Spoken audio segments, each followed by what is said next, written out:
Hello students, आप सभी कैसे हो। तो स्टूडेंट्स, आज का टॉपिक स्टार्ट करते हैं। आज का टॉपिक हमारा है यूज़ ऑफ डेफिनेट आर्टिकल।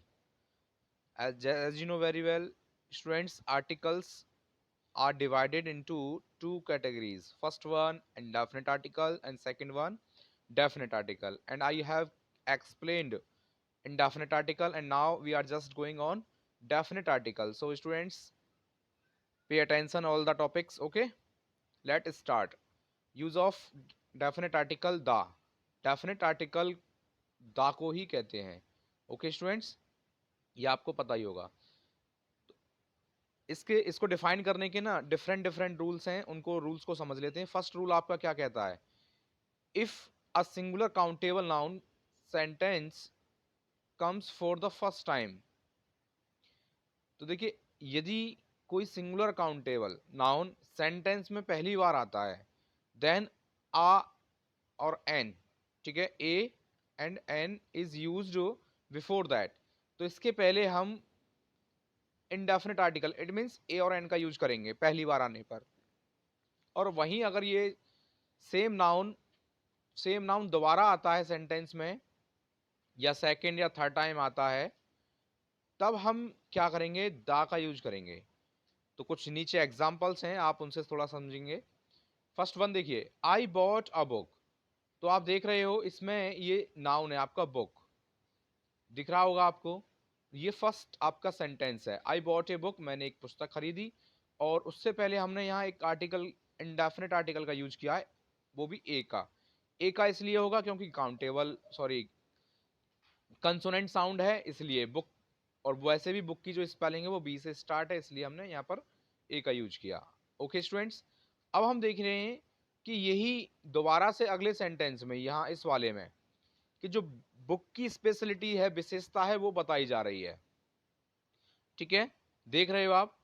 तो जब भी यहाँ से डेफिनेशन हमारी ये कहती है, अगर किसी सेंटेंस में कोई countable, singular countable noun first time आया है, तब तो हम ए और एन का यूज करेंगे। और वही नाउन अगर दोबारा किसी सेंटेंस में सेकंड या थर्ड टाइम दोबारा रिपीट हो रहा है, तब वहां पर द का यूज करेंगे। और द बुक इज कॉस्टली, मैंने एक पुस्तक खरीदी, वो पुस्तक कैसी थी? कॉस्टली, महंगी थी। ओके स्टूडेंट्स, ऐसे ही अगला एग्जाम्पल है, ही हैज अ पेन। और यहाँ पर ये पेन है आपका, ये नाउन है, और यही पेन आपका अगले सेंटेंस में रिपीट हुआ है, तो इसलिए यहाँ पर हमने द का यूज किया है, द पेन इज न्यू। आगे स्टूडेंट देखिए, third example, this is an apple. तो यहाँ आप देख सकते हो एप्पल क्या है, एक सिंगुलर काउंटेबल नाउन है, और यहाँ एप्पल एक वोवल साउंड को क्रिएट करता है, तो इसलिए यहाँ पर एन का यूज किया गया है। और आफ्टर दैट यही नाउन दोबारा से रिपीट हुआ है, तो आप देखिए यहाँ पर हमने दा का यूज किया है। इट मीन्स डेफिनेट आर्टिकल का यूज किया गया है। Understand students? Okay, I hope आपको ये अंडरस्टूड हो गया होगा। आगे नेक्स्ट अगले रूल पर चलते हैं। अगला रूल क्या है? तो स्टूडेंट, अगला रूल जो है आपका, ये देख सकते हो, ए और ए एन और the is used before the singular countable noun. यदि ये यूज हो रहे हैं पहले, सिंगुलर काउंटेबल नाउन से पहले यूज हो रहे हैं, सो दैट, इसलिए ताकि the whole species is understood, जिससे पूरी जाति का मतलब पता चलता हो, तो वहां यूज ऑफ ए एन और द, हम ए एन और द दोनों में से ही, इट मींस इंडेफिनिट और डेफिनिट आर्टिकल दोनों का यूज हम कर सकते हैं। ओके, आगे, it does not make any difference in the meaning of sentence. इससे सेंटेंस के उसमें सेंस में, मीनिंग में कोई बदलाव नहीं आएगा। ओके स्टूडेंट्स, आप एग्जाम्पल देख लीजिए। यहाँ पर पहला जो एग्जाम्पल दिया हुआ है वो लिया हुआ है, द काउ इज जेंटल। तो यहाँ जो काव के लिए बोला गया है, एग्जैक्ट ये नहीं है कि एक ही काव के लिए बोला गया है, इट मीन्स जितनी भी गाय होती हैं, कंप्लीट होल स्पीसीज के लिए बोला गया है। होल स्पीसीज का मतलब होता है पूरी संपूर्ण जाति के लिए। तो काव, गाय की पूरी जाति के लिए बोला गया है। और ऐसे ही आप देख सकते हो यहाँ इस वाले में, यहाँ भी आपका अ काव इज जेंटल, तो बोथ ऑफ कंडीशन से आप इसे कर सकते हो, द काव से भी कर सकते हो और अ काव से भी कर सकते हो, लेकिन जब पूरी स्पीसीज के लिए बताया जाए तब। ओके स्टूडेंट्स, अगला इसमें जो एग्जांपल है, the snake is fearful. Definitely आपको पता ही होगा, स्नेक इज फियरफुल तो एक ही सांप नहीं होता है फेयरफुल, सभी सांप जितने भी होते हैं वो सभी फेयरफुल होते हैं।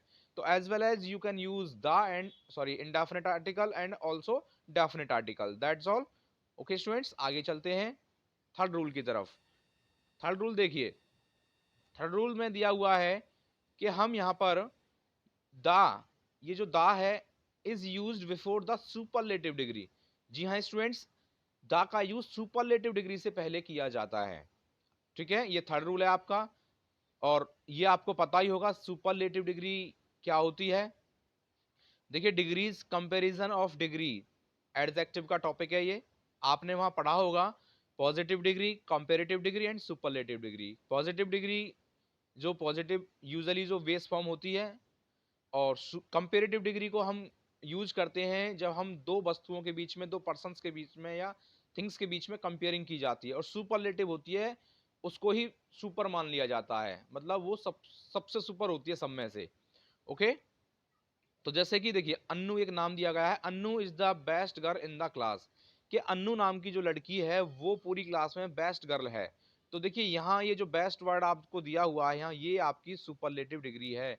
और मैं आपको बता दूं, ये आपकी सुपरलेटिव है गुड की। गुड मीन्स होता है अच्छा, और बेटर मीन्स उससे अच्छा, और बेस्ट मीन्स सबसे अच्छा। तो ठीक है स्टूडेंट्स, और सुपरलेटिव डिग्री जैसा कि मैं आपको बता पा रहा हूं यहाँ पर, कि सुपरलेटिव जो डिग्री होती है उससे पहले दा का यूज किया जाता है। Okay, is that clear? यहाँ पर लिखा हुआ है दा। ओके स्टूडेंट्स, आगे चलते हैं अगले रूल, सॉरी अगले एग्जाम्पल की तरफ चलते हैं। आगे देखिए, Neha is the most intelligent girl in the school. तो नेहा स्टूडेंट्स यहाँ पर कैसी लड़की है? मोस्ट इंटेलिजेंट है। ठीक है स्टूडेंट्स, तो देखिए यहाँ ये दिया गया है, आप देख सकते हो द मोस्ट इंटेलिजेंट। देखिए, पहला वर्ड होता है इंटेलिजेंट, फिर उसके बाद आता है मोस्ट इंटेलिजेंट, और स्टूडेंट्स उसके बाद आता है मोस्ट मोस्ट इंटेलिजेंट। पहला फर्स्ट वन आपका इंटेलिजेंट, फिर मोर इंटेलिजेंट, और फाइनली सुपरलेटिव डिग्री होती है मोस्ट इंटेलिजेंट होती है। ओके, और इससे पहले आप देख सकते हो कि दा का यूज किया गया है। Is that clear? Okay students, अगला एग्जांपल भी ऐसा ही है। The Sachin is the fastest bowler in the team. तो फास्टेस्ट ये जो दिया गया है आपका, ये आपका सुपरलेटिव डिग्री है, और इससे पहले दा का यूज किया गया है। Is that clear students? आगे चलते हैं रूल नंबर 4 की तरफ। रूल नंबर जो 4 है आपका, उसको देख लीजिए। रूल नंबर 4 में दिया गया है स्टूडेंट्स कि when adjective is used like noun, कि जब एडजेक्टिव का प्रयोग नाउन की तरह किया जाए, देन द, उसके तब दा का यूज किया जाता है, इससे पहले। ओके, जैसे कि मैं आपको बताऊं, the rich should help the poor. तो यहां अब ये देखिए, द रिच दिया गया है, तो द रिच का मतलब हो गया कि रिच पीपल, द रिच का मतलब हो गया रिच मैन, मतलब पूरे सबके लिए बोल दिया गया। यहाँ ये नहीं कि एक के लिए बोले जा रहा, इट मीन्स जितने भी अमीर लोग हैं उन सब के लिए बोल दिया गया द रिच। ओके, अमीर व्यक्तियों के लिए। तो यहाँ एडजेक्टिव का यूज ऐसे नाउन की तरह किया गया है, तो इससे ना प्लूरल का पता चलता है। ठीक है, कि जो शुड हेल्प द, जो अमीर हैं उनको गरीबों की मदद करनी चाहिए। दा पुअर का मतलब हो गया पुअर मैन, इट मीन्स ये प्लूरल हो गया। ओके, दा लगाने से ये प्लूरल हो गया। Okay, is that clear students? आगे देखिए, there is a school for the blind in the city. अब द ब्लाइंड का मतलब हो गया कि द ब्लाइंड मैन, मतलब अंधों के लिए। देखिए, जैसे द ओल्ड का मतलब हो गया ओल्ड मैन, और द निडी का मतलब हो गया निडी पीपल। ओके स्टूडेंट्स, समझ में आ गया कि जब भी एडजेक्टिव का यूज ऐसे नाउन में किया जाए तब वहां पर दा का यूज किया जाएगा। Is that clear? Okay students, आगे चलते हैं। आगे आपका देखिए fifth number, rule number fifth आपका क्या कहता है कि when the structure of a sentence is, यदि किसी स्ट्रक्चर दी गई है, यदि किसी सेंटेंस की स्ट्रक्चर इस प्रकार दी गई है, जैसे कैसे दी गई है, जैसे कि नाउन ऑफ नाउन, ठीक है, इस प्रकार दी गई है, then the first noun must be preceded by the. जैसे नाउन ऑफ नाउन का मतलब अगर दिया जाए तब, जैसे कि the gold of Africa is costly. तो देखिए, गोल्ड, ये आपका गोल्ड एक नाउन है, ओके, और अफ्रीका भी एक नाउन है। तो मैंने बताया स्ट्रक्चर इस प्रकार हो, नाउन ऑफ नाउन, तो नाउन ऑफ नाउन दिया हुआ है तो उससे पहले जो फर्स्ट वाला नाउन होगा उसमें हम दा का यूज करेंगे। तो द गोल्ड ऑफ अफ्रीका। अब ये स्पेशल इसलिए हो गया क्योंकि जो अफ्रीका का जो गोल्ड है वो कॉस्टली है, यहां पर ना स्पष्ट कर दिया गया है। ओके स्टूडेंट्स, आगे देखिए, इसमें आगे चलते हैं। आगे दिया गया I like the T of Darjeeling. यहां मैं ये कह रहा है कि मैं चाय पसंद करता हूं कहाँ की, दार्जिलिंग की। जो ये स्पेशल हो गई बात, जब स्पेशल में हो जाए तो फिर वहां दा का यूज करेंगे ही करेंगे। ओके स्टूडेंट्स, अब आगे 6 नंबर, रूल नंबर 6 देख लीजिए। रूल नंबर 6 क्या कहता है? रूल नंबर 6 के अंदर दिया हुआ है कि बिफोर साइंटिफिक इन्वेंशंस, जो साइंटिफिक इन्वेंशंस दिए गए हैं, वैज्ञानिक इन्वेंशंस किए गए हैं, उनसे पहले दा का यूज किया जाता है। जैसे कि हु इन्वेंटेड द बाइसिकल, तो बाइसिकल एक कहीं ना कहीं एक साइंटिफिक इन्वेंशन है हमारा, क्योंकि किसी ना किसी साइंटिस्ट ने इसकी इन्वेंशन किया था इसको, ठीक है, उसकी खोज की थी, तो उससे पहले हम दा का यूज करेंगे। ऐसे ही द टेलीविजन है, ऐसे ही आपका रिजल्ट दिया गया है ये on the internet. Okay students, on the wireless, ये सभी हमारे साइंटिफिक इन्वेंशंस हैं जो कि साइंटिस्टों के द्वारा इन्वेंट किए गए हैं, ओके, सर्च किए गए हैं। ओके, समझ में आ गया होगा स्टूडेंट्स। आगे रूल नंबर 7 पर चलते हैं। रूल नंबर 7 क्या कह रहा है? रूल नंबर 7 में आप देख सकते हो, रूल नंबर 7 है आपका the is use before the names of the part of the body, कि द का use parts of body name के लिए किया जाता है। जो शरीर के अंगों के नाम होते हैं उनसे पहले हम किया जाता है। जैसे ही hit me in the face, तो यहाँ जो दिया गया है इन द फेस, ये आपका फेस में चेहरा होता है, ये पार्ट्स ऑफ बॉडी है और उससे पहले दा का यूज किया गया है। ओके, आगे he was bounded in the leg, तो लेग आप देख सकते हो, लेग पार्ट्स ऑफ बॉडी है, इसलिए दा का यूज यहाँ पर किया गया है। Is that clear students? आगे he has a pain in the stomach, stomach मतलब पेट होता है और उससे पहले दा का यूज किया गया है। ओके, ब्रेन, ब्रेन का मतलब आप जानते ही हो, मस्तिष्क होता है साइंस की लैंग्वेज में, वैसे दिमाग कहते हैं इसको हिंदी में, और ये आप देख सकते हो दा का यूज यहाँ पर किया गया है। ओके स्टूडेंट्स, आगे देखिए रूल नंबर 8। रूल नंबर जो 8 दिया गया है, रूल नंबर 8 को मैं बता दूं आपको, the is used before the name of musical instruments, जो म्यूजिकल इंस्ट्रूमेंट्स होते हैं संगीत वाले, ओके, जिनसे हम संगीत वाद्य यंत्र होते हैं उनके लिए हम यूज करते हैं। जैसे I know how to play the guitar, मैं जानता हूं कि गिटार को कैसे बजाया जाता है, तो गिटार एक म्यूजिकल इंस्ट्रूमेंट है, इसलिए उससे पहले दा का यूज किया गया है। ओके, ऐसे ही आप देख सकते हो यहाँ तबला है आपका म्यूजिकल इंस्ट्रूमेंट है और यहाँ पर भी दा का यूज किया गया है। ओके स्टूडेंट्स, समझ में आ गया होगा, कोई भी म्यूजिकल इंस्ट्रूमेंट हो उससे पहले दा का यूज किया जाएगा। रूल नंबर 9 को समझ लेते हैं।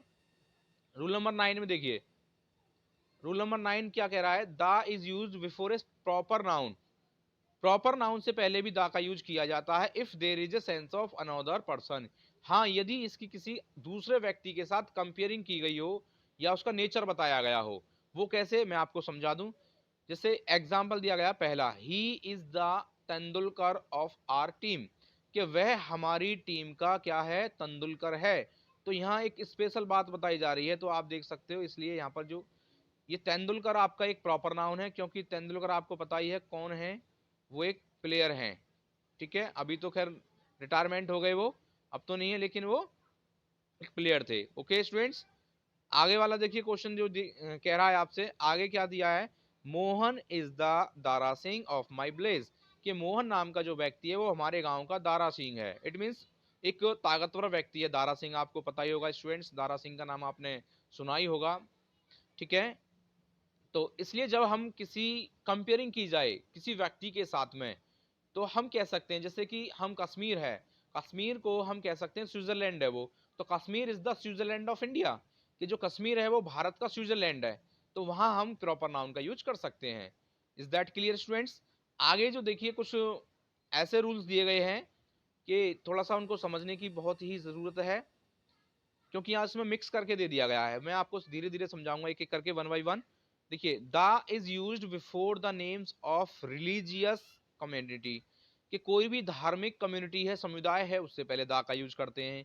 और ग्रेट बुक्स, जो भी कोई महान किताब है, ग्रंथ है, उससे पहले न्यूज़पेपर के साथ में, कोई भी न्यूज़पेपर है उससे पहले दा का यूज करते हैं। मैगजीन्स है, पॉलिटिकल पार्टीज है जैसे बीजेपी है, कांग्रेस है, सपा है, ठीक है, और भी हैं, ऑर्गेनाइजेशंस है कोई भी, या कोई क्लब का नाम दे दिया है, या कोई कमेटी है, या रिवर है, या कैनल्स है, ओशियंस हैं, ठीक है स्टूडेंट्स, बेज है, एयरप्लेन्स हैं, शिप्स हैं, या कोई ट्रेन्स हैं, गवर्नमेंट डिपार्टमेंट है, या बैंक और इंडस्ट्रियल हाउसेज हैं, या कोई हिस्ट्रिकल बिल्डिंग है, एंड डेजर्ट है, और नेचुरल थिंग्स हैं, यूनिक थिंग्स मतलब जो होती हैं, उनसे पहले हम दा का यूज करते हैं। जैसे कि द हिंदूज, ये कम्युनिटी हो गई, द मुस्लिम कम्युनिटीज हो गई, ये एक रामायण बुक हो गई हमारी, the Ramayana, the Hindustan Times हो गया हमारा, ठीक है। इस प्रकार कोई रिवर भी आ गई आपकी, जैसे कि द बीजेपी हो गई, द कांग्रेस है, द आरएसएस, ये मैंने बताया आपका ऑर्गेनाइजेशन है ये, the Ganga, the Yamuna, the सुज कैनाल, ये नहर हो गई आपकी जो मैंने बताया था कैनल्स, द रेड सी, ये सी हो गया, और पैसिफिक ओशियन, ये ओशियन हो गया, द बे ऑफ बंगाल, ये बे हो गया, the jet, the Vikrant, the Rajdhani Express, the SBI, the Bimal, the Taj Mahal, the Sahara, the sun, the moon, etc. Okay students, ये तो थे यूज ऑफ दा।